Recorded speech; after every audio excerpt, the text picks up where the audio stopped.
Please stand and join me in the pledge.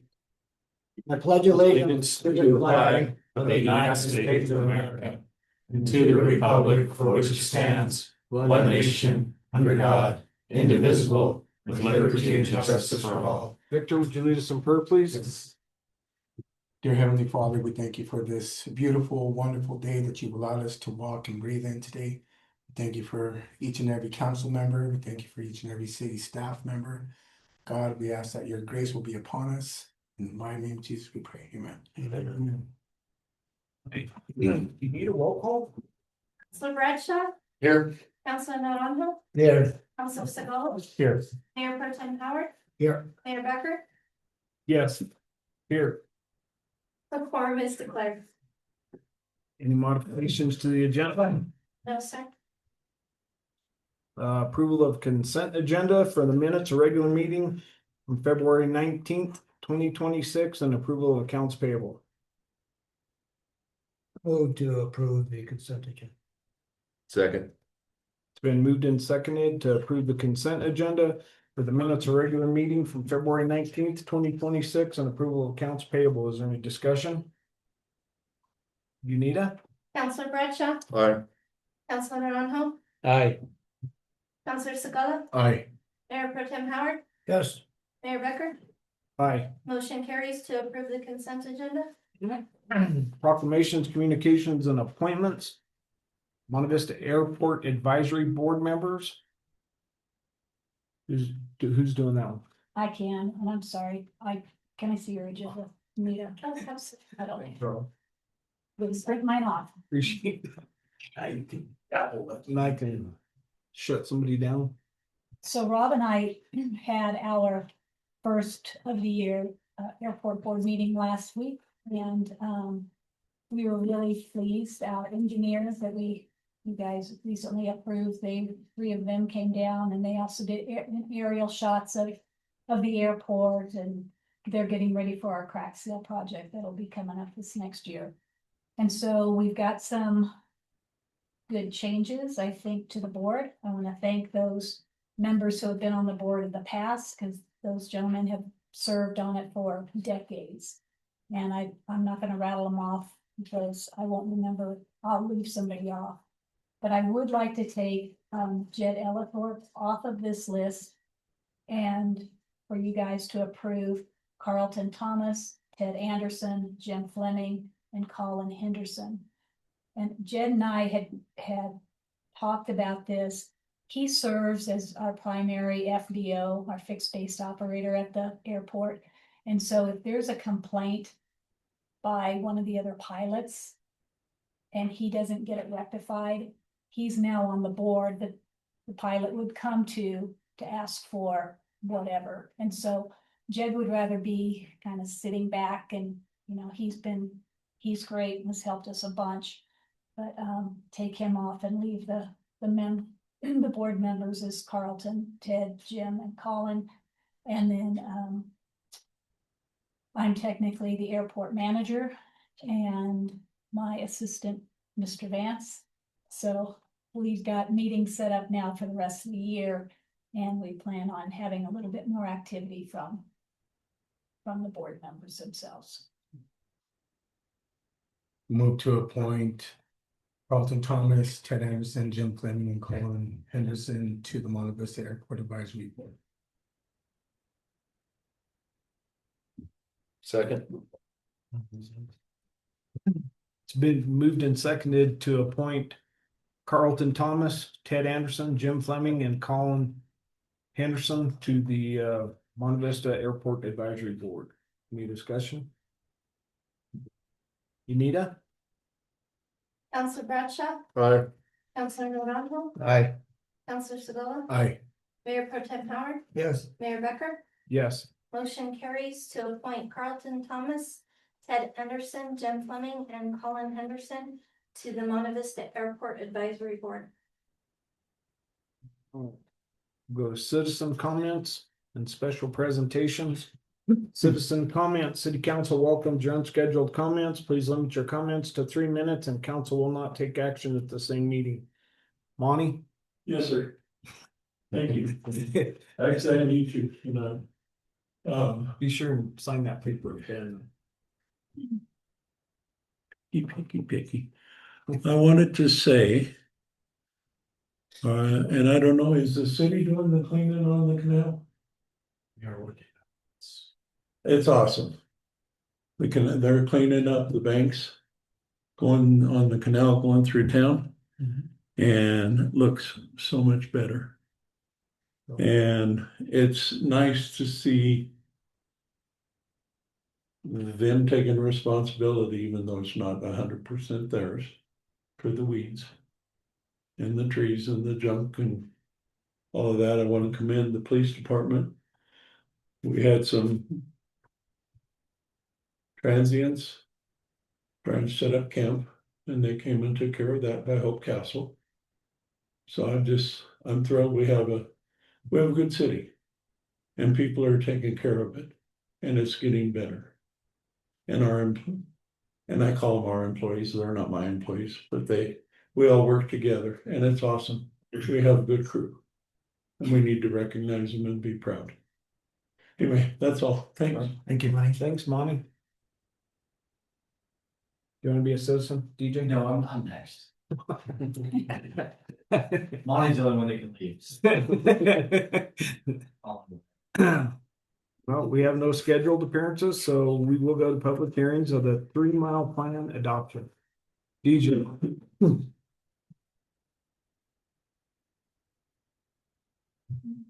you pull it up for me, please? And And I'm I have a laptop, so you can follow along too. I didn't know if you guys were all zooming or not. But Mr. Enderley, yes, I'm not sure. I'm new to the protocol. I have run several meetings. So at this point, we would call for public hearing. The hearing on the 3 Mile Plan that's been proposed, that's also, I believe, required, as Mr. Enderley will explain by state law, that we have to come up with one and revise that every so often. And so we'd like to begin with the presentation by Mr. Enderley. If it pleases the council, we would open for public comment. We'll limit that to 3 minutes as well. And we'll have people sworn in and testify. And at the conclusion of all that, then we will conclude the public hearing if that's acceptable. Yes, sir. Mr. Enderley. thank you.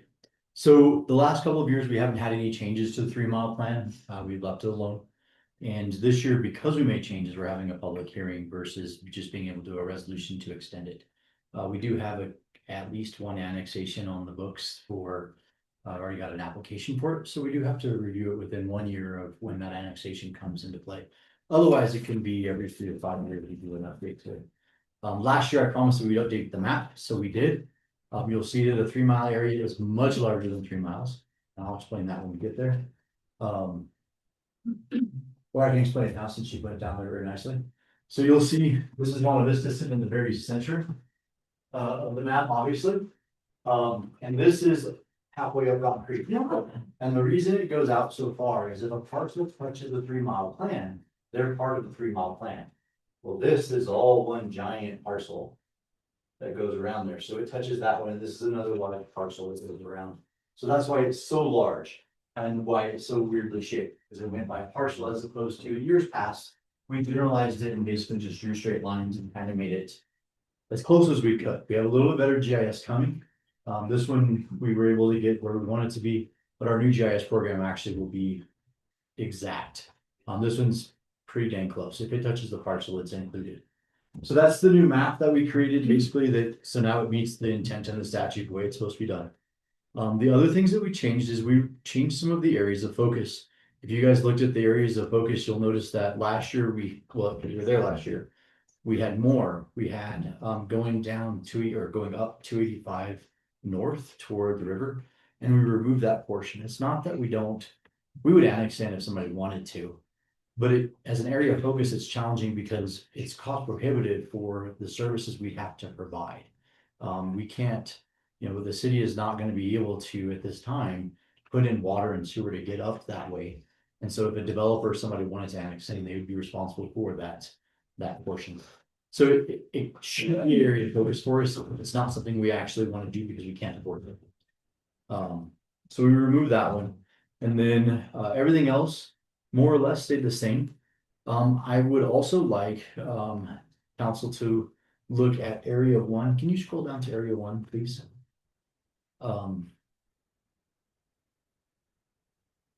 So this is the land right across from Sky High. This is our only enclave left in town. And I would like to pursue the enclave annexation, which is done by ordinance from city council. We still have to go through the notices and those kinds of things. It's a single landowner, it's owned by Sky High. But I would like to annex in for, oh, not Sky High, sorry, Stampede. Sorry, thank you. It's not owned by Sky, it's by Stampede.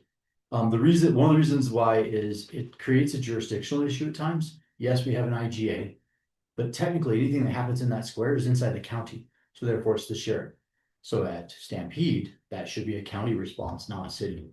All of the tickets should go to county versus coming to the city.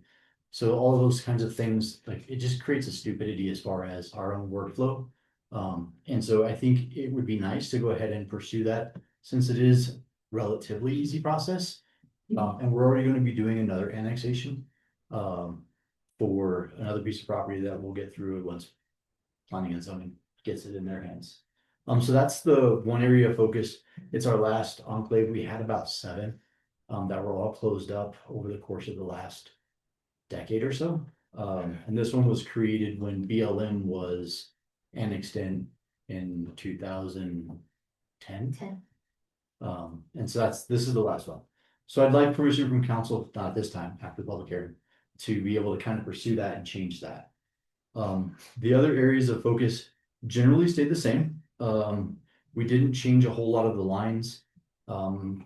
This next year, one of our planning and zoning members has asked us to do a little more detail on the areas and why we want to focus on them. Each area has their own intended purposes. If you look at areas 2, that one's going to be a very good district for residential development if it ever comes to fruition. And then along the highway, it would be commercial. Area 4 would be primarily all commercial because that's basically the co-op and the coinciding businesses that are there. So each one of the districts have their own great uses as far as what we can do. We have some that would be extremely challenging to annex in, such as area 3, which goes down Sherman Avenue to Sherman to Home Lake. That one would be a challenging one just because of the statutory requirements for 51% of those people to say yes. And there's some cost analysis that would have to go into that as well. So those were the major changes to it. Other than that, the plan stayed relatively close to the same. I'm going to assume that you guys did review it. Is there any questions on what it looks like? I'm not going to ask what changes there are, but is there any questions on what it looks like and why we did what we did? No. Okay. And that will conclude my presentation. I don't want to talk anything. Y'all want to listen. I just had a couple of questions when appropriate. Mr. Mayor? Was the proper notice given for today's public hearing? It was published and noticed on the front door and in the paper. Both. Met all the statutory requirements necessary to have the hearing this evening, correct? Yes, sir. In addition, this plan meets both the state and city standards for the 3 mile plan, correct? Yes. That's all I have. Thank you. You have as a public, We- do you we- guys have? Yeah, we'll open it up to public comment. Would anybody like to make comment on the 3 mile plan that's been proposed? For the record, I see no one wishing to make a comment in the public hearing. And at that point, if there's no further business, we can conclude or close the public hearing and move on. Do you guys understand what a 3 mile plan is and what it's for and why it's put in place within the city? It's for development, future development. Services to the people. The purpose and intent's the first paragraph of the 3 mile plan. So if you do want to know why we do it, the statutory reasons as well as the purpose in that first paragraph. Yeah. You didn't put on the agenda a resolution for it. Because we had to have the public hearing. But are we doing the resolution tonight? That was included in the packet. It was included in, Okay. it's in the packet. Yep. Yeah, Okay. 2026-08. 8. 2026-08. Yes, sir. So we're done with the public hearing site. Yes, Um, So we're back in session. if you guys would like, I can go ahead and read the resolution. Yes, sir. All right. Resolution number 2026-08, resolution of the Monte Vista City Council adopting a 3-mile plan. Whereas Colorado Revised Statutes 3123-206 authorizes municipalities to adopt plans for the physical development of the city and territory within 3 miles of the municipal boundaries to promote coordinated and orderly growth. And whereas the city of Monte Vista has historically maintained a 3-mile plan to guide annexation planning in coordination with the surrounding jurisdictions. And whereas the Planning and Community Development Department prepared an updated 3-mile plan in coordination with the other city departments. And whereas the updated 3-mile plan was reviewed by the Planning and Zoning Commission at its January 2026 meeting, and the commission voted to recommend adoption of the 3-mile plan. Whereas the adoption of the 3-mile plan will assist the city in evaluating future annexation requests and promoting orderly growth consistent with city planning objectives. Now therefore let it be resolved by the City Council of Monte Vista that the 3-mile plan attached hereto as Exhibit A is hereby adopted as the planning and policy document of the City of Monte Vista. 3-mile plan shall be used as an advisory tool to guide annexation planning and coordination with the county and other agencies. The Planning and Zoning Commission and or Planning and Community Development Director may periodically review the plan and recommend updates to City Council as needed. Done and signed to this day of the 5th of March 2026. Guess we need a motion to approve that though. I'd like to make a motion to approve resolution number 2026-08. A resolution of the Monte Vista City Council adopting a 3-mile plan. Seconded. It's been moved and seconded to approve resolution 2026-08, a resolution of the Monte Vista City Council adopting a 3-mile plan. Is there any discussion? Nita? Counselor Bradshaw, I, Counselor Naranjo, Aye. Counselor Segola, Aye. Mayor Pro Tem Howard, Yes. Mayor Becker. Yes. Motion carries to approve resolution 2026-08, adopting the 3-mile plan for the city of Monte Vista. And Mr. Mayor, if you would mind, outside of the agenda, I do have one more thing that I would like to put out. Yes, sir. The land use development code was put out for public engagement and public information and input for the next 30 days. You guys all received it. It's available up front. It is also going to be available for individuals to get an email to them. And so for the next 30 days, it'll be open for comment. On the 26th of this month, the Planning and Zoning Commission will review it. And any input I have at that time. And then we're looking for a work session to work with you guys to make sure that all the things that we're putting in are the things that you guys desire. So it is a 153-page document. It is a lot of reading. But I do ask that you guys do a review of it, a skim of it, look at the pieces that make you excited. So that way, I know none of it's gonna make you excited. But I really would like to get some input on what you guys' thoughts, if you have suggested changes for it. So I appreciate your guys' efforts. I know that you guys have a lot of things to read for us and do for us. But it's one of those things where it will shape the development of the city until we decide to change it again, which I don't plan on doing because it took a long time to do this. But it's an important document that will guide us for quite a few years. This last one hadn't been changed since 2006 was its last major revision. So I appreciate your time. I just wanted to put that out as well as for the public, for the ones that are here and will listen to it later, that it's available for consumption. Thanks, DJ. nobody left. I know, nobody left. I just arrived. Yeah, they did. I feel a change coming. Well, by golly, looks like we're gonna move on to the city clerk report.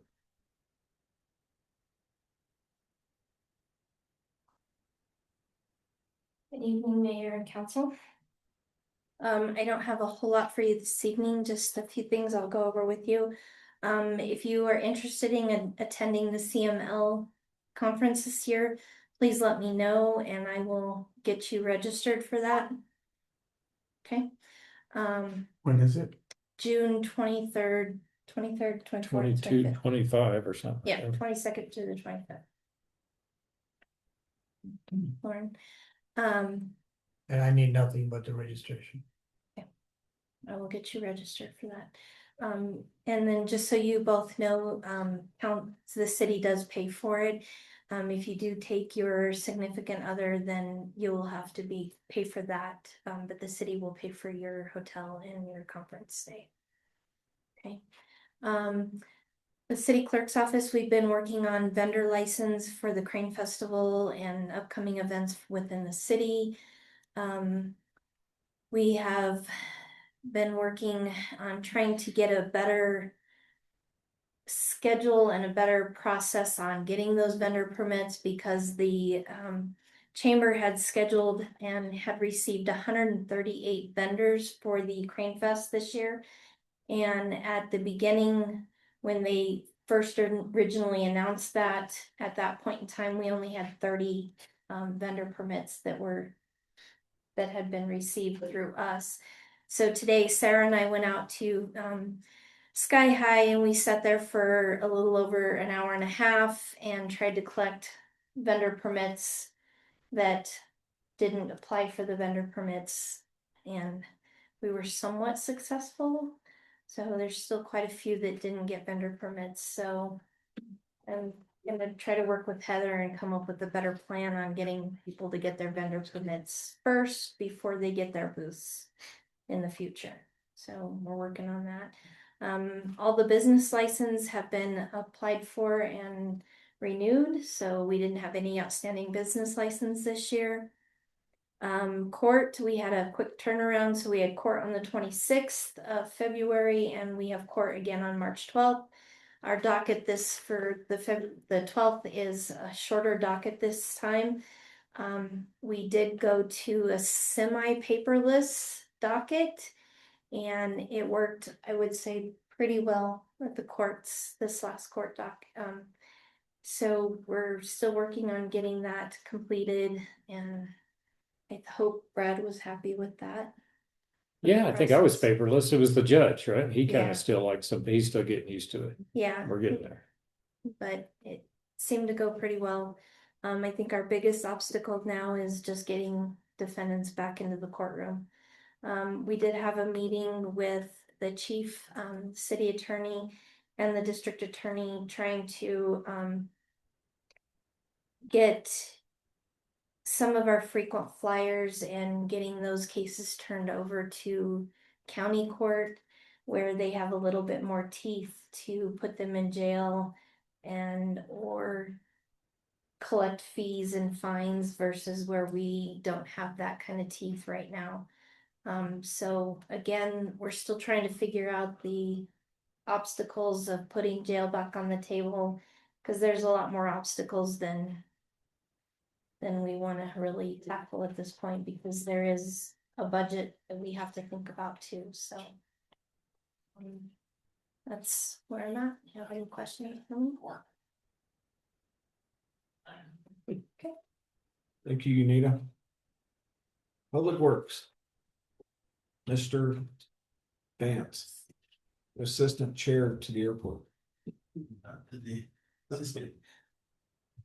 Okay, I want to let Dana pull up. I have a PowerPoint for you tonight, so. And really, this is our 5-year plan. I just have been talking about, I just kind of go through it with you. And before I really start, all of this really depends on budget and council and Gigi's approval as we go through it. I just kind of want to talk through each of the bullets, so hopefully you can read these. So for this year, the plan right now as it stands is on our engineering. So we have been using Element for several years. Our actual contract with Element ended 2 years ago.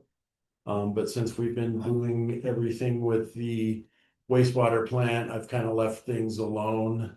We haven't gone out for our on-call, previous council wanted me to go out for on-call engineering services every 5 years. So we haven't done it. The last few engineering projects, we've gone out to bid for each individual project. And I'd like to get back to having basically an on-staff, if you will, on-call engineer. So once our bids are open for the wastewater, I plan to go back out to do an RFP and go out and get that. So what we need to do is we're gonna get that done this year. For streets, because it doesn't require any engineering, we're gonna do a chip seal. We're gonna get all the good streets that we have and try to get as many fair streets as we can for the 187,000 that is in the current budget. The MMOF project, we are reaching our final design. We are having that final, it's the field office review. Our FOR is scheduled for the end of this month. As soon as we get everything situated with that, we should be able to go out for bids. And so we will start construction on that as long as our state representatives don't cut the MMOF funds. Gigi, thank you very much for submitting letters to our representatives not to cut that funding. They have it on the table to try to cut it, so hopefully they do not. And as long as they don't cut the funding, we should be in construction this late summer, early fall for the MMOF. And That's the sidewalk project from Sky High to the Alta station. how about the intersection? And the Sherman intersection, yes. So that's all been rolled into one project now. So, that should all go forward. On the water side of things, we are in the rate study. I should hopefully have those results within a month, hopefully not 2 months, within another month. Element is working on that. Meters, we have an RFP for looking at AMI with up to 100 meters. That's the goal. We'll see what prices is. That's going to come to you, and that's why there's a big question mark. You have to approve that. That was not a budgeted item. You have to approve that. So that is not budgeted. On the sewer side of things, we have our new wastewater plant. That bid opening has been pushed back to the 19th of March. Our estimated cost is at 42 million right now. So we'll see what those numbers actually come in once we get the bids open.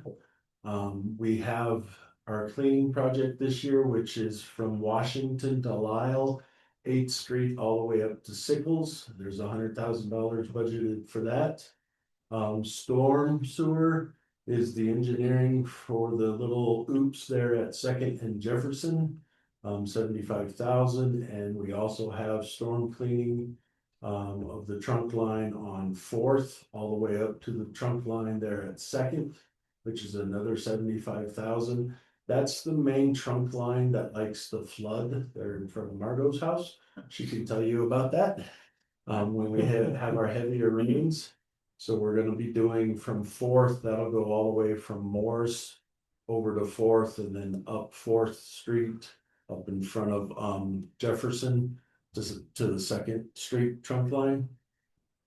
So that's what's on schedule this year. So next slide, Nita. This one's a little harder to read, so I apologize, but there's a lot of things on here. Ooh. But on the engineering side, it's been 5 years since we've done a master plan. So I would like the first task that I have our new engineers, whoever that is that's selected, to complete a new master plan. And that master plan would be for the streets, water, sewer, and storm. And using data from DJ's SS4A, that's our Safe Streets for All, the new GIS system, traffic study, and that would include an actual traffic analysis of our pavement conditions. to determine specific 5-year and 10-year plans, so you guys would be able to have specific plans that would go out 5 years, 10 years. Engineering would also start as part of our cost reduction on the wastewater plant. Our original plan was our collection systems all rolled into one big project. We have pulled that to try to reduce costs. And in the rate study that we did for the sewer, we went ahead and included monies to do that. So we've pulled that out, but the money in the rate study that was done and we raised rates still have that. So we're gonna yearly divide up some of those things. So the collection rehabs include manhole rehabs and then some actual our sewer collection system rehabs. So the biggest sources of I&I inflow and infiltration are manholes. So that's gonna be the first thing I wanna tackle, is go in there and rehabilitate some of our manholes. So that's why that's on there for 2027. And then, while we're doing things, since 6th Street is our highest ADT, that's our average daily traffic road, I wanna start looking at rebuilding 6th Avenue. We have in our 1 cent sales tax, we have roughly the budget on an annual basis to do about 3 blocks. So that's why you see 3 blocks rebuild of 6th Avenue. 2027 will actually be the completion of the MMOF that will end on the spring of 27. And then with the completion of the hotel, which will be going on, I also have a thing in there to resurface Sky High Trail. That'll probably be with a brand new hotel. We'll probably want to look at resurfacing Sky High Trail to make that area look as attractive as we can. So on the water side, of course, with the rebuild of 6th Street, you have to do the water on 6th Street as well. If things go the way I would hope, I would like to start our water meter replacement plan with an AMI. Of course, that all depends on budget. On the sewer side, of course, 6th Street will be first year of construction on the wastewater plant, first full year. If we can find the funds to make sure we get that done, we will start our manhole rehabilitations and we'll do our cleanings from Lyle to Henderson. On the storm sewer side, of course, it'll also be 6th Street, and we'll start seeking funding to improve the outfalls of our trunk lines. Our outfalls are there on North Jefferson, and then we also have one that we call off of East Drive, where the Henderson Lagoons is, and we have a lot of problems that they back up water, which actually goes into the actual storm sewer. So on the heavier rains, we're already having water backing up, so it just migrates through town. So I'd like to do something with those outfalls, get them so the water gets away, so when we have those heavier rains, we don't have that problem. So next slide. So the 2028 would be a continuation of the next 3 blocks in 6th Avenue, and then start the engineering for the streets, water and sewer for the master plan, the #1 priority. My goal here is on the master plan that we take all of those different data sheets, the things that DJ's been working on, safe routes, the PCIs and all of that, and we develop the worst road in town is our #1 priority, whichever that is. My guess, it's probably gonna be Acequia. That's probably, if you look at those sections, Acequia, Newcomb, those are probably gonna be some of the worst ones. Faraday, Stallo might be some of the secondary ones, but that would be my guess if you put all those things together. And we start the engineering on that. We also start plans for a water tank. That is one of our bigger weaknesses within the city. We have 5 wells, and that is what supplies the city water. In a fire event, there is no storage. So we can only pump what those 5 wells will produce. It affects every citizen's fire rating and therefore your insurance rates on your homes. So for us to have storage, that will reduce every homeowner's insurance rates. Okay, so that's something we should be looking at. On the street side, of course, Sixth Avenue, next 3 blocks, add new funding from the bonds to add maybe a Saquia engineering and possible construction. We'll have to see what those bond funds actually produce. But right now, the majority of those funds are going to pay back those bonds. They come mature in 2028. I also added here, we bought for Public Works, we bought a set of paving. We bought a paver, a distributor, and a roller, both smooth tire and an actual smooth drum roller. So we in-house could do some paving. I'm not gonna say we're gonna be doing a lot of paving, but I figured on some of the dirt roads where we go in and add 24 foot of pavement where there was a dirt road, we could probably do that ourselves.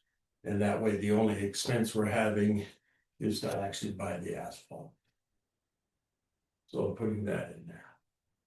Waterside 6th Street, meter replacement, hopefully year 2, and doing some valve replacement. We have a lot of old valves that are broken, trying to fix those, get rid of those.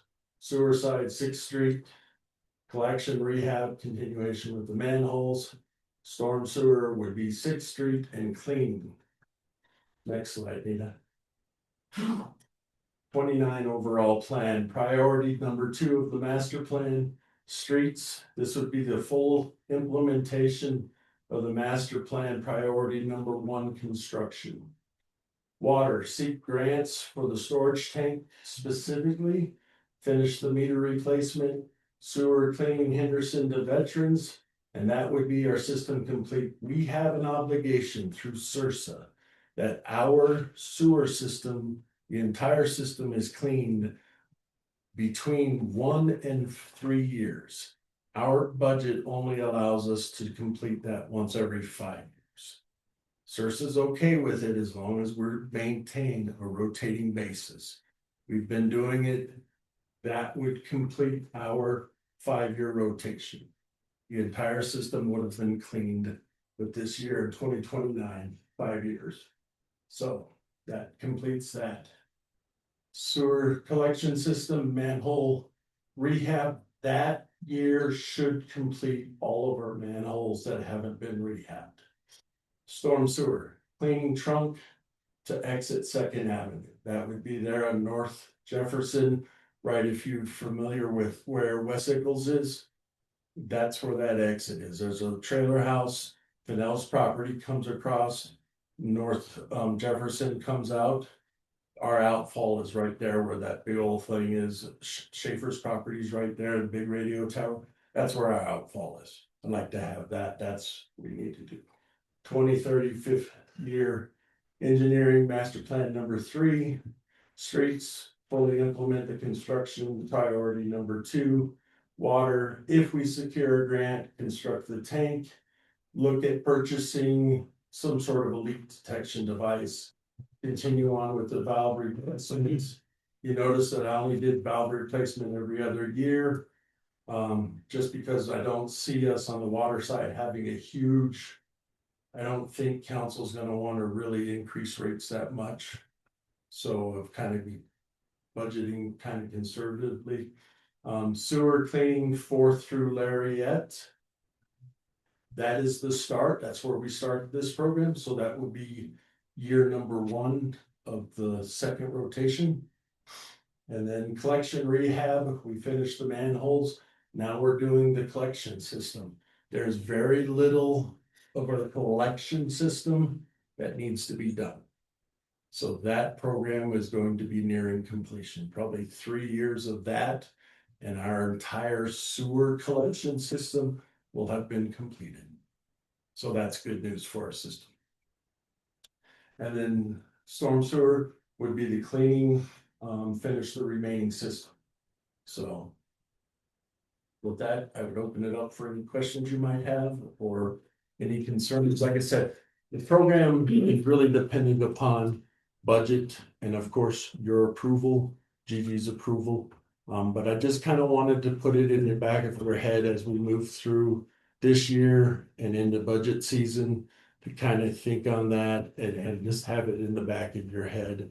And if there's other things that you as council think is more priority, it's really what I would like to know.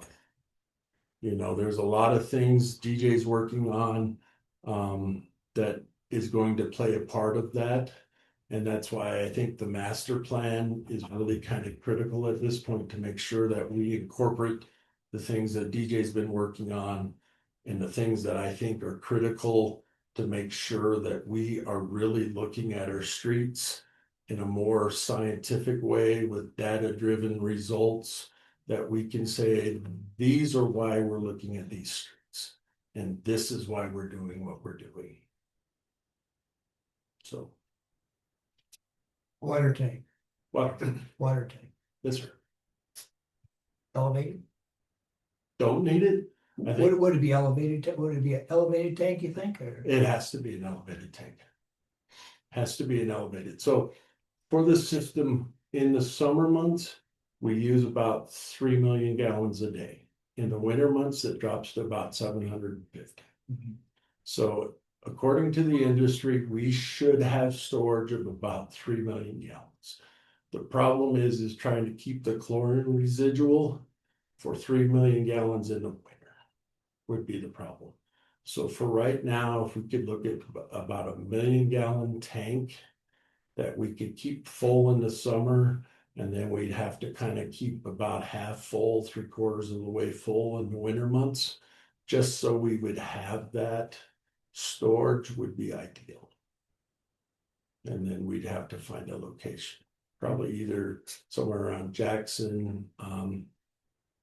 Ideally Sherman would be, but with Sky High, that area is getting so kind of compressed right now. I don't know if we'd want a big water tank in that area, but yes, we definitely need storage capacity. Yeah, but not talking about whether it's a ground tank or elevated. No, it has to be elevated. It has to have enough elevation that we don't need the pumps to push it through the system, that it can just flow through gravity. Well, you have to have the pumps to push it up. You have to have the pumps to push it up, but when it's needed, you want gravity to push it. So. Anything else? The cleaning that you had up there from wherever it was, is that the normal cleaning of the streets and alleys? No, that would be the cleaning is actually, so I have two. We've been doing our sewer lines now, Okay. and we need to continue that to stay compliant with CERSA. But the one thing that's been kind of hit and miss is our storm sewers. And I really want to make a conscious effort to keep our storm sewers clean. A lot of our citizens are pushing their leaves and stuff from their yards out into the gutter, and every time it rains or something, it just pushes it down into the inlets, gets into the storm, and then we have the heavy rains. It just compresses them, causes a plug, and then we're trying to deal with it in more of an emergency situation. Whereas we can clean them on a regular basis, then we would eliminate a lot of that. Some of it's gonna have to be some education on our citizens to get them to stop doing it. You're talking decades of, this is how we've done things. So, but yeah, so we just, it's gonna have to be kind of a twofold thing, some education, but also some proactive approaches on our part to make sure that we keep those things clean. So, I mean, the lines are undersized. And the best way to deal with those is try to keep them as clean as we possibly can so they can carry as much water as possible.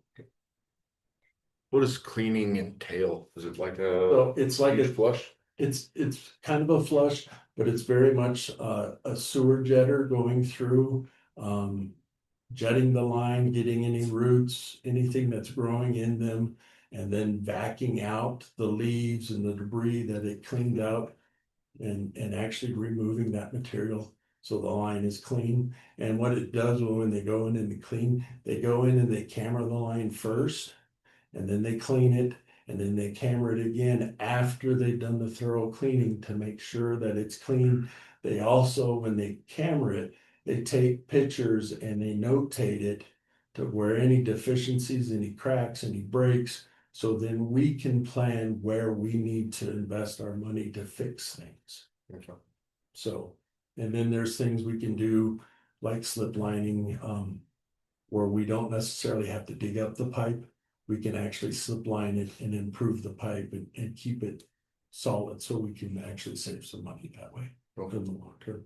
I'd assume it's a third party company. It is. doing that. It is, yes. Yeah, and so, and they usually come in our town about October of every year. They come in and spend a couple of weeks. This year, I'm gonna ask them to come in and spend about a month. Okay.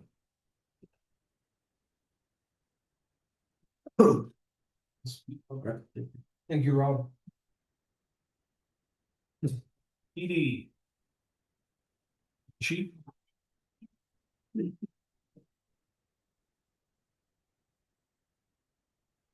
Good evening, everyone.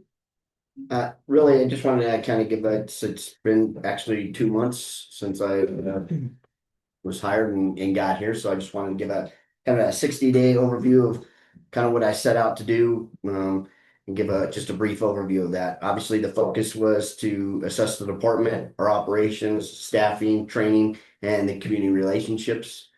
The goal was to stabilize operation, restore accountability, and strengthen professionalism, and ensure that the community is safe and we're providing the services at a level that that we have the people for and stuff. So, a little bit of an assessment over a 3-month period of time. We average about just under 2,000 calls for service. I call those calls for service, but those are just all kind of police calls, anything from the categories that the officers are calling out on to getting calls from the community and different things. So that means we're averaging about, in that 3-month period, about 661 calls per month, about 22 calls a day. You can break that down and say, well, that's 1 an hour and different things. And you're saying, that's not too bad. And that's not, except when you look at the fact that we're basically running with 2 officers on a 24-hour period. So we've got 4 officers out there. So there's 4 officers a day pretty much running the community and the safety of the community. Most common calls are agency assists. I mean, there's a lot of stuff here. Obviously, the Valley works close together and responding to different things, but those are medical calls. Those might be other agencies' calls. We're spending a lot of time working with other agencies or working with other departments within the city to provide services outside of law enforcement. Follow-up investigations is a big thing. As the police department, we have 1 detective for everything that we have going on. I think that we have quite a few calls that are felony calls and things of significance. So that means our patrol officers are not just patrolling the streets and doing those things, but they're doing a lot of follow-up investigations on certain calls and trying to get people identified. And then they go through the process of filing those cases and getting arrest warrants and different things like that. So they spend ample amount of time not just patrolling the streets, but doing a lot of investigation follow-ups. Property crimes is probably the highest crime, which is, in one sense, I want to say it's good. It's not good for crime itself, but it's good that it's not, person crimes, assaults and things of that nature and things. So safety wise, that's a good thing, but property crimes is higher. A lot of that has to do with sometimes the economic values of the community and some of the people we have going through. They look to break in cars, break in the things and get things to steal to get some money to, pay the bills or get something to eat. Or one of the big things that we have here is shoplifting and people stealing from people, of which that, some of the things that we've been working with the city attorney and even the county attorneys to see if there's some of those things as we spoke earlier about getting those into the county maybe a little bit easier. It's not a fix-all, but it's something that there might be some ways of helping with those things. Our current staffing, obviously, you got 1 chief of police. I have 1 detective. I have 2 corporals. I have 8 patrol officers. We have 2 sergeants, 1 vacancy, and I had 1 admin person, and then I have a code enforcement officer, that is vacant, along with a police officer position that is vacant. As I stated, that patrols work in 12-hour shifts. They work 3 on, 4 off, 4 on, 3 off. Typically what I have is we have 2 officers on at a time. They work 5 to 5, whether it's 5 in the morning to 5 at night, and then 5 at night to 5 in the morning. Our 2 corporals in patrol, they come in and they're working 11-11. So I at least have some supervision, half the shift on both sides. So they're given some supervision. It's not ideal, but in the circumstances that we have, it's working and it gives us those things. But having a younger police department, have a younger force and different things, it's trying to find that balance out there and making sure that you have supervision. Because if you don't, I have young people making decisions on what they know, and sometimes they don't know as much as I would like them to know. Operational challenges, as I talk about, what we just said, limitations as supervisor staffing, high investigation workload, 1 detective. That also goes to high level of workload for 1 administrative staff. 1 administrative staff covering a lot of different areas of high liabilities. The high liabilities for me as a police chief, as you as a city council, and us as a city.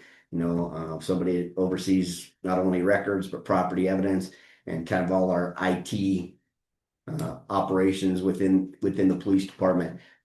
Not my IT guy back here, a little bit different than him, but a lot of things that somehow she won the lottery tomorrow, I would be in a world of hurt at this point in time. So I have that.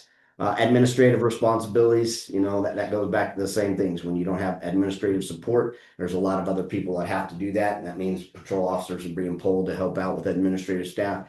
There's things that I'm doing that, are way beyond what you would think that I would be doing, and it keeps me from the things that I need to do. The vacancy, I think, of the code enforcement, and that's kind of part of my assessment of those things, of why we've had those and then we've lost them. We've got to kind of reevaluate that and see what that is, but that causes a lot of call loads for police officer staff to take too. And then policy and manual overviews. Our policy and manual hasn't really been updated and up with industry standards for over the last 2 years. So that is something that, I'm looking at improving in looking at over the next few days. So first 60 days, I conduct a full operational personnel assessment, began updating or looking at our policies. It's called Lexipol, so it's our policies and procedures. We've addressed some of our property evidence issues and different things. Minor things, or could be major things, but minor things that, property being left in certain lockers for a certain period of time, but those officers are no longer here. So it means that we have to go back and make sure the chain of custody is still in place, that those cases have been filed and everything is properly addressed that way. One of the things is I've been working with our regional partners, so we're building up good relationship with Colorado Bureau of Investigations. Gives us another outlet that when we have a crime or a situation that is beyond our capacities here, we get a phone call, and they've been really willing to come in and assist us in a lot of different ways. So we've built out a real good relationship with them. I think that'll help in the long run. Additionally, we are expanding our partnership with federal agencies. So once again, that helps us when we have bigger cases and things that we know are going on. That gives us an opportunity to work with our federal partners to reach out and get additional assistance of where when we talk about cases that have a little bit more bite to them, those are the things I'm looking at. Are those things that can strengthen us and get us into some things and help us along the way and make a bigger impact in the community, not so much as in the organization. Engagement in the community. I mean, I've been to a lot of community meetings. It's been very good to be engaged with the community. Everybody's really out there. I would tell you, it's very nice to see that, because even where I came from, we'd have meetings once a month, and I could have 3 officers for 3 people, so you could have one-on-ones. And so I really appreciate the engagements that I'm finding in the community and being part of that. It's been really nice. And then me establish a new standard. I mean, there's been challenges and changes going on in the police department. I expect I have high standards of myself, and I have high standards of the people around me. We talk about accountability and professionalism, and I think that we've been raising that standard and instilling that.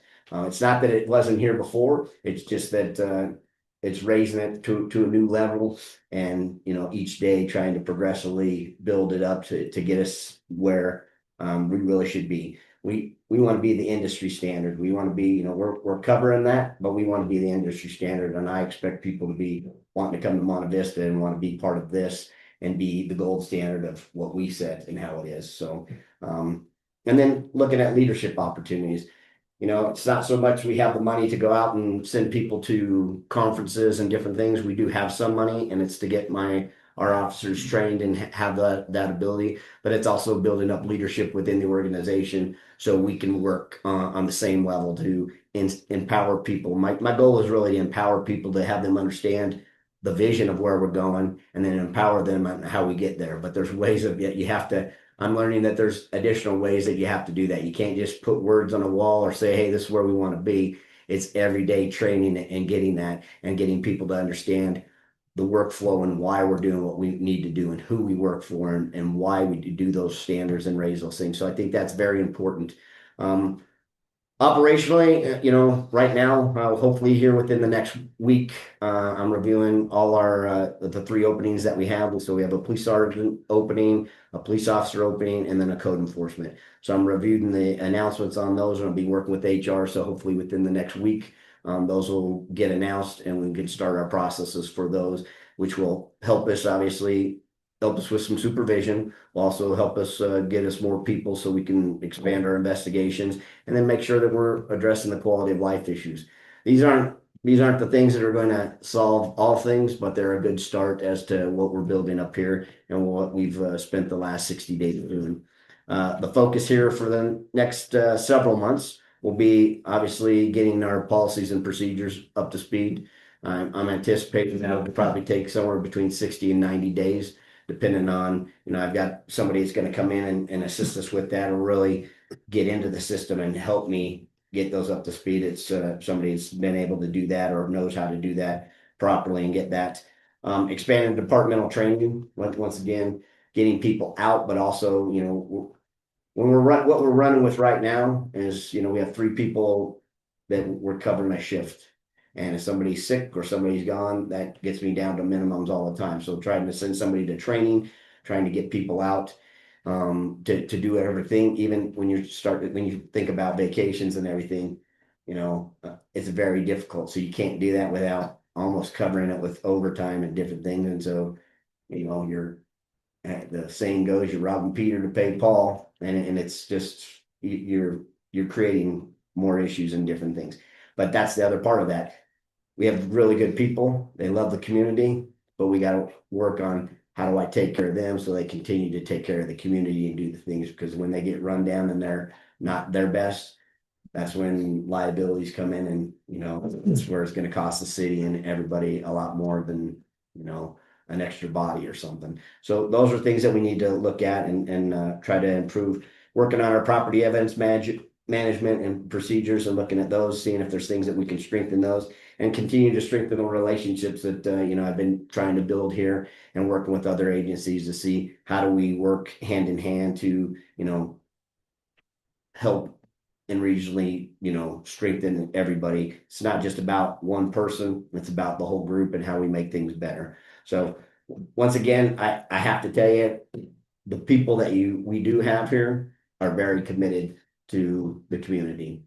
The officers and the people back there, they've been nothing but hard working for the last 60 days, trying to take on everything that I throw at them. And it's been challenging at times.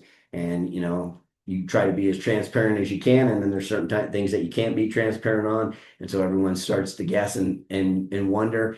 And it's nothing, about that. It's just, moving things forward. So they are hardworking and out to get there. And I think that, we're making some really good progress. And so with that, if you have questions, I'll be happy to answer any questions. All into questions. Thank you for what you're doing, though. All right. Well, thank you. Thanks, Chief. Appreciate it. Thank you.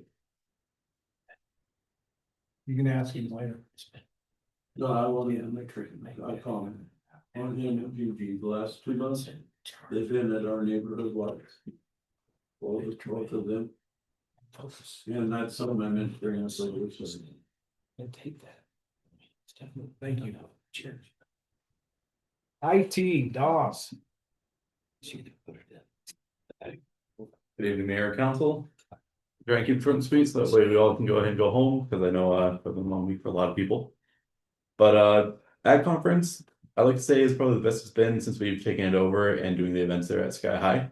We've had just a couple little hiccups during Ag. Other than that, everything went extremely smoothly. The hiccups that we did have were just with vendors not being able to connect properly and all that. I think that's just congestion of the network. We are currently working on rectifying that as well. And hopefully that won't be an issue in the future here relatively soon. After that conference, I went through every single conference room, made sure the computers were updated, wiped, so that way no personal data was left on them. Other than that, everything else in Sky High seems to be up and running. And I'm working with Durbin and Judy on getting the other all-in-one computer that we had up there at one point put back into the building and over in the ticket booth, so that way they can start selling tickets out of the building directly. The event center was having some mic issues. That was one of the big things that we had going on during the Ag conference. I'm not sure if anyone was there. I know I've seen you there a couple times, Dale. But the event center mic started to act up about halfway through, so we ended up having to substitute another mic in. Other than that, after Ag conference, I was able to get that mic brought back into the system and working perfectly fine. And we are working possibly with Beacon to get that rectified in the future, so that way we have a web console just to go ahead and make adjustments there on the fly. Then internal maintenance, I worked with Gigi to get the internal maintenance form put up on the internet site. So this is just for internal use for the department, so that way they can put in a maintenance form for like lights out, damage to the building, whatever else. This is just so that way you can go over to Aaron at Sky High, as he's also doing maintenance here in City Hall, and Durbin also gets a copy of it as his supervisor. Just trying to make things a little bit more unified and easier to access and get a hold of the right individuals. And then we did system testing for Crane Fest, as they were quite nervous about their computers working for it. As I know previous years we were having issues with Macs connecting to our system. I'd like to say that issue is rectified. We aren't having the problems anymore, and so far Beacon has been very supportive of trying to get Max more involved in that building, as previously it was mostly just a Windows system. But as time goes on, we're trying to just expand out so that way that building is able to be used for whatever event is going on. And then I will also be there at Crane Festival to support. So if anything happens, they have access to IT right there on the spot. And then we finished most of our laptops deployment from our scheduled replacement list. I have a couple more to get done and one more to order. But I was just waiting on confirmations for what to order. And other than that, we've just been doing security fixes and pushing updates to our password hash, which is a hash of compromised passwords just to keep the city secured. Other than that, I have nothing else. And are there any questions? You do a lot of work behind the scenes. Thank you. Not a problem. You guys have a wonderful night. Don't take off yet, because there's something popped up here I want you to live. All right. City manager report.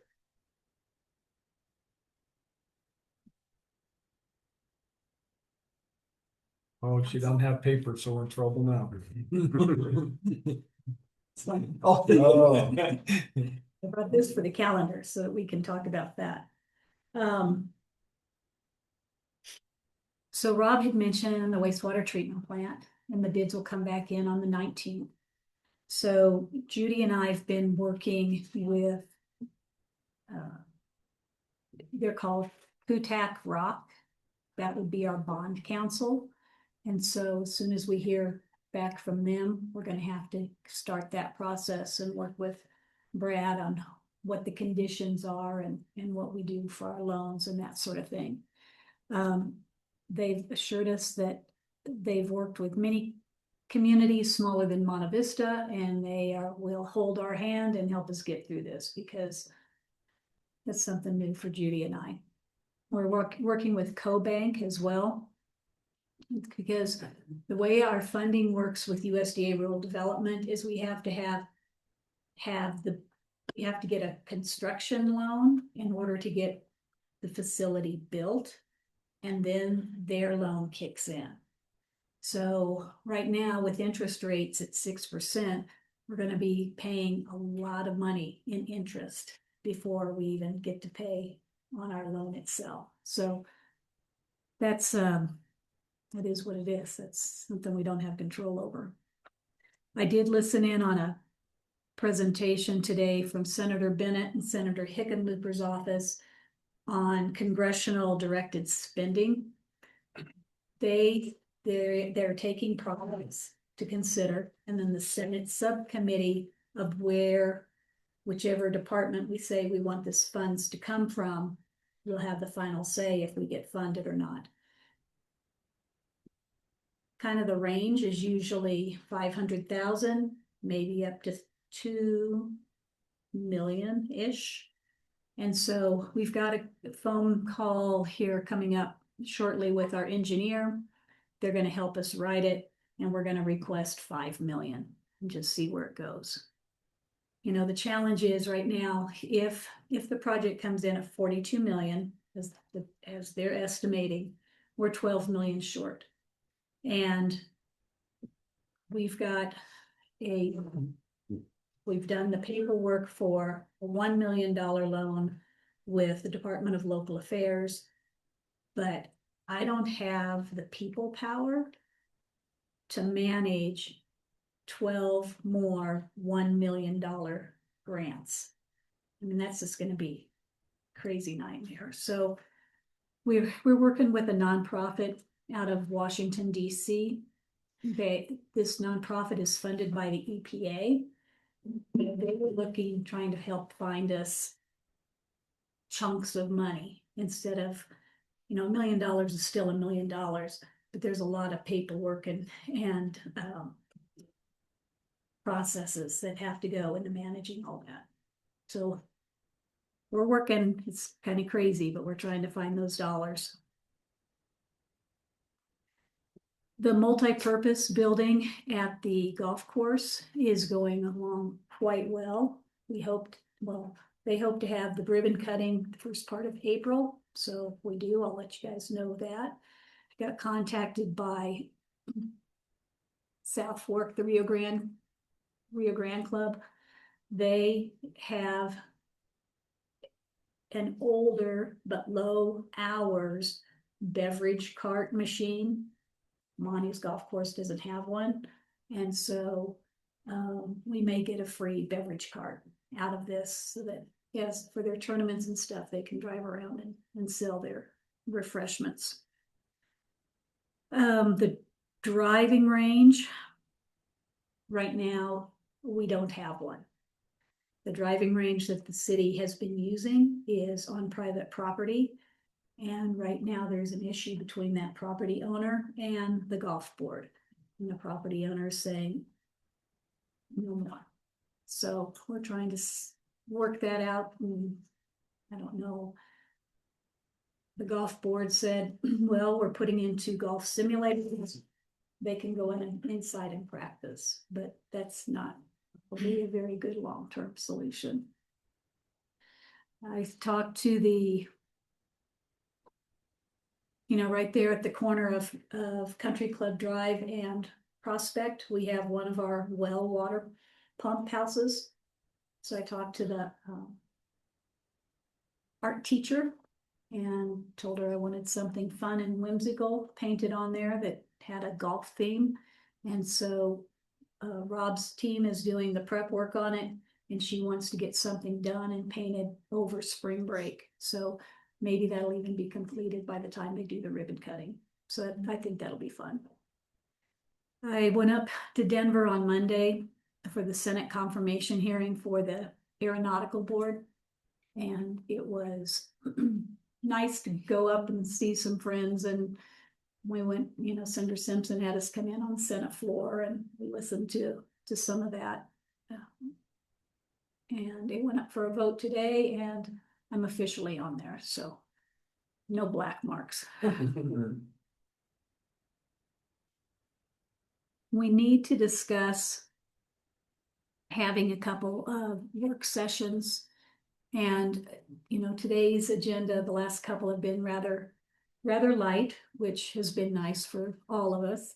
But we need to start kind of digging down on some of these details so you guys have a good understanding that we can bring forth some stuff and you can vote on it and we can keep working forward.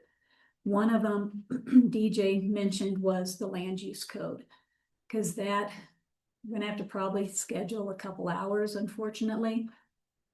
It's very lengthy. They've done between the former attorney, our current attorney, and planning and zoning has done 2.5 years of working on this. And they've done a lot of cutting, rewording, replacing. And so we need to discuss the land use code as well as a nice little mandate from the state called the Wildfire Resiliency Fund or regulations. Wildlife urban interface. Oh, wildlife, The WUI. okay, Yeah. sorry. that. And so this is on new construction, how far you can plant vegetation to your house. And if you're putting an addition onto your home, how then that you're now in that. So how far your vegetation can be, where you can plant your trees and bushes and that kind of stuff. And so we had spoken with Rio Grande County, and they are going to use a statute that basically says if it's an unfunded mandate, we're not going to do it. Well, it's never been really tested in court. And so talked to CML, Robert Sheasley, our CML attorney, and he didn't say we couldn't do that, but he didn't really advise it either. And so I think have I captured that well enough? You have, and if you'd like to have a work session, I mean, you do have options. It's just whether you feel you have options. Is that a fair way to put it? Sure. So whether you want to adopt it or not. So let's look at that one first, because that one's going to take a little bit of time. Do you guys have any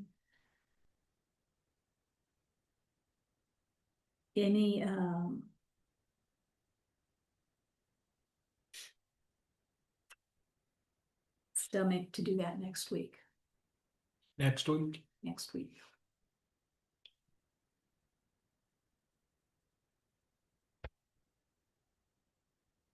I'm free all next week besides Tuesday. Monday? I got Monday, that's it. You've only got Monday? Okay, I'm going to Denver. does that work? I'm pretty, Victor, can do Monday. Mr. Mayor? Yes, ma'am. Okay. Want to do 5:30 or 6? The sooner the better. 4:30? Let's do it. Whenever's good for these guys, I'm Yeah, good. I know your work schedules take priority, so. 5:30. 5:30. I can probably be here at 5:30. Okay, That's for wildfire, yep, and land use, both of them together. both of them together. Kind of combined in there anyway. We also need to have one, Brad and the chief would like to have one a little bit more on the reorganization or maybe some of the needs of the police department, as well as the discussion around putting people in jail for some of their missed court dates. And right now we really don't have any teeth to say, you need to get your priorities straight and come to municipal court. And so we're thinking if we throw them in jail for a day or two, then that's gonna spread in the community, that they can no longer skip coming to court, and then we're having to send out warrants for the police department to pick them up. If I may, I was requesting an executive session. There will be some sensitive or confidential information as we also discussed vision, goals, and moving forward and higher level decisions. So I Chief, you agree? I don't want to discuss that publicly. It's executive session, attorney-client privileged information and communication. So with that said, it's going to be an executive, if that's okay. Do you want to do that after the next meeting? After the Monday meeting or the next regular? After the 19th meeting, the council meeting. If you want executive session, then Okay, we'll do that. Does that work for you, Conjunction with Chief? March 19th. I won't be here on the 19th. Okay, we can talk about you while you're not here. that's when you get assignments there, Councilman. March 19th, executive session after the meeting. And then we also need to discuss the event fees that you guys pulled off the agenda, or you passed, or We were On the gonna fee schedule. have a work session, right? fee schedule. That shouldn't take, depending on what kind of detail you guys want to get in that, I wouldn't expect it to be more than 30 or 45 minutes.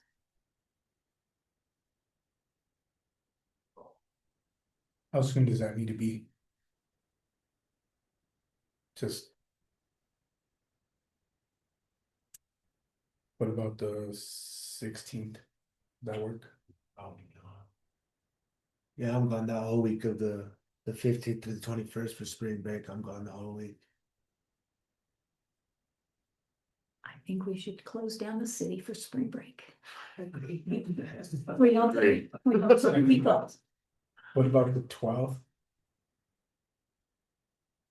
Next Thursday. 12. That work? No, not for you, Lauren. You go, love me, you be there. I'll be up still in Denver. We'll make that one March 12th.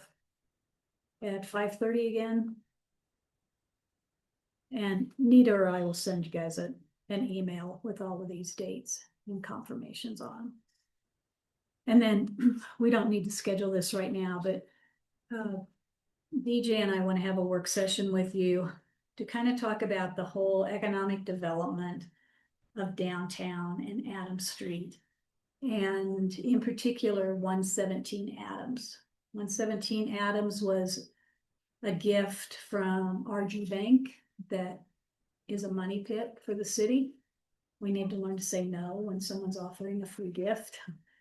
And it is the building that would be on the west side of Adams that's directly next door to the Sunflower Bank garage.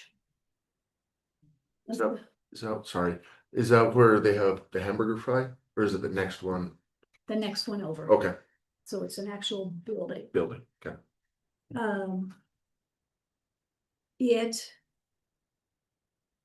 What we're probably looking at is saying, let us go ahead. The report has been done on the asbestos abatement piece of it. And so we know what's in there. And a lot of it is not only asbestos, but the mold, dust, because of the roof falling in and, you know, these last few years of making a mess. They don't even recommend that you go inside the building without some sort of an aerator mask on. So there are, in particular, two different gentlemen in town. They have two different ideas of a project with it and are interested in buying it. So our potential thought is to tell you all, let's go ahead and get an appraisal and sell it. And if it only appraises for $15,000, let's sell it and let somebody else clean it up. With the caveat that we put in there kind of timelines of, we want this done by X, this time by Y, so that it's not another 3 years before we see any activity taking place and something done with it. So that's kind of what the discussion will be around. And then it will also morph into, what about some of the other vacant buildings that are downtown that are being used as storage space? And do you have the stomach to put into place some sort of a fee per se? Some communities are looking at that as kind of a stick to say, if you're not going to do something actively to try and bring in economic development for your building, and you're just using it as your storage, then you're going to have to pay a premium. And, so it's in order to encourage that sort of thing. I know you said it wasn't something we don't have to set it tonight, but is that 117 Adams something that if we drag it out a little bit longer, is that gonna change somebody's mind? Is that something we need to, like, in April, like, Well, and April might be a good time frame to begin to look at it, but I'm just saying, we don't have to set a date right now. But, be thinking of some things, Stretch, you're a business owner. Are there some sort of incentives that we should possibly consider, not just new businesses, but all of the businesses, in order to encourage them to either stay in business, start another business, help improve and enhance their business? I don't know. So. All right, it's gonna be a busy weekend in Monte Vista. We've got the Crane Festival. It's tomorrow. The church project has a concert on Saturday night. I think I sent you all the Rio Grande Museum in Del Norte is the county museum. They're doing that talk on Theodore Roosevelt. And so they have lots of options. So go out, spend some money. make sure it's in Monte Vista though. Right. Both AutoZone and Dollar General have said that their buildings will be up and finished in 4 months. So they're plugging right along. No, that auto phone's really going up quick. Or family or the Dollar General. Holy smokes. Yeah. Yeah. Thank you. Thank you, Gigi. All right, we'll go to council committee, city committee, council reports. Councilman Segala.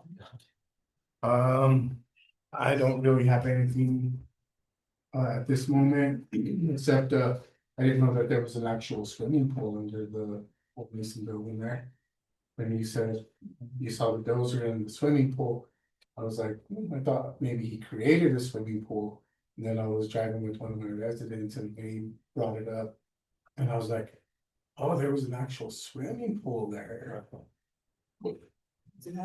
Some history, some people with some knowledge. So definitely history.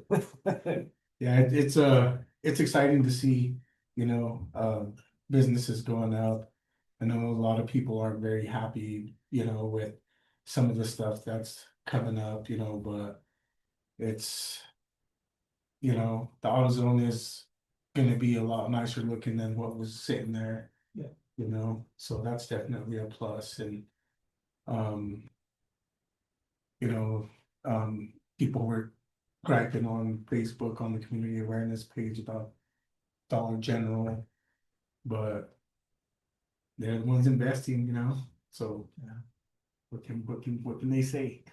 So That's right. If it keeps people from driving to Walmart, it's a plus. yeah.